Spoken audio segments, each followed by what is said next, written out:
Assalamualaikum warahmatullahi wabarakatuh. Hello everyone, welcome back to our English Lab. Hari ini kita akan membicarakan tentang 10 kata-kata yang sering kita dengar dalam konteks perguruan tinggi, tapi entah bagaimana ceritanya banyak yang belum tahu bahasa Inggrisnya apa. Seperti IP, dosen pembimbing, dosen PA itu apa ya bahasa Inggrisnya. Nah, kita akan bicarakan satu-satu, oke? So, kalau kamu adalah orang yang tidak tahu bahasa Inggris pembimbing akademik itu apa, stay tune karena video ini berarti untuk kamu.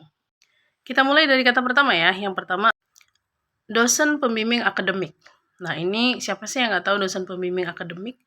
Nah, beliau ini nanti adalah orang yang bertanggung jawab untuk memastikan bahwa kamu misalnya tidak ngambil kredit yang berlebihan setiap semesternya. Tapi apa sih bahasa Inggris dosen pembimbing akademik itu? Bahasa Inggrisnya adalah academic advisor. Academic advisor. Jadi the next time kamu pengen bilang dosen pembimbing akademik dalam bahasa Inggris, maka you should say my academic advisor or something like that. Selanjutnya untuk kalian-kalian yang sudah mulai menyusun skripsi, ada dosen pembimbing skripsi, dospem ya. Jadi apa tuh bahasa Inggrisnya? Dosen pembimbing skripsi itu bahasa Inggrisnya adalah thesis supervisor. Thesis supervisor. Loh kenapa thesis? Ya iya, bahasa Inggris skripsi itu adalah thesis. Maka pembimbing skripsi bahasa Inggrisnya adalah thesis supervisor. Bukan advisor ya, tapi supervisor. Terus ada KHS.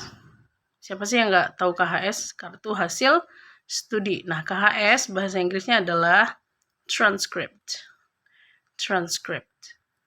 Kemudian biasanya di mana ada KHS, di situ ada KRS. KRS itu sendiri kepanjangannya adalah kartu rencana studi. Bahasa Inggrisnya apa? Bahasa Inggrisnya adalah study plan. Nggak usah pakai card, karena card itu sebenarnya omittable ya dalam vocab ini.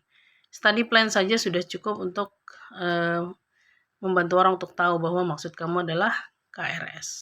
Terus kita pindah ke gedung dulu ya. Gedung yang seringkali dicari sama mahasiswa itu adalah gedung akademik, kan? Akademik. Gedung akademik ini bahasa Inggrisnya adalah academic office. Kalau misalnya adanya di fakultas ya faculty academic office gitu. Kalau di kantor akademiknya untuk mewakili satu kampus maka di university academic office. Nah, terus untuk bilang dosen pengampu mata kuliah itu apa sebenarnya? Apakah lecture? No.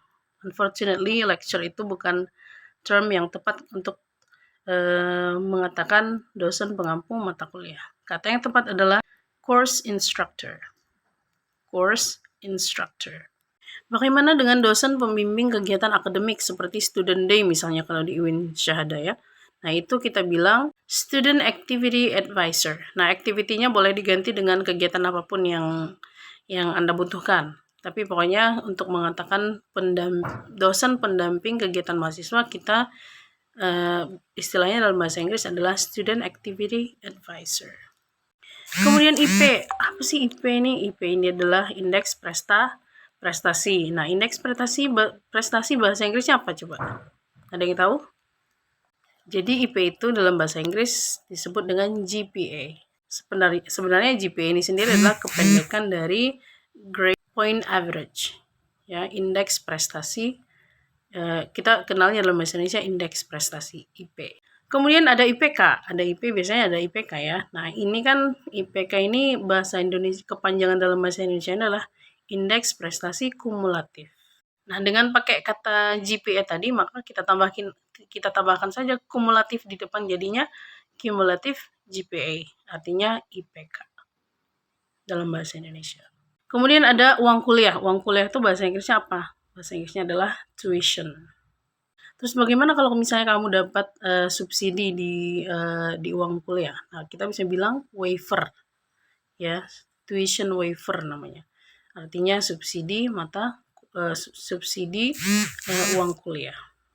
Jadi sudah cukup jelas ya. Nah, ini boleh dipakai per hari ini. Ya kan kata-katanya sering dipakai. Jadi silakan mulai hari ini agak-agak lah di switch istilah bahasa Indonesianya ke istilah bahasa Inggris supaya juga tidak asing lagi dengan kata-kata ini.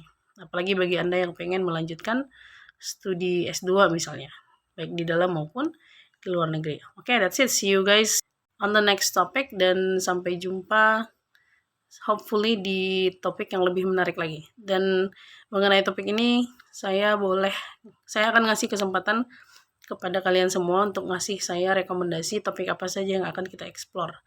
Ya, saya akan cari vocab yang berkenaan dengan topik tersebut, but the topic is for you to pick. Ya, silahkan di drop di kolom komentar dan saya nanti akan baca satu-satu. Terima kasih atas perhatiannya. Assalamualaikum warahmatullahi wabarakatuh.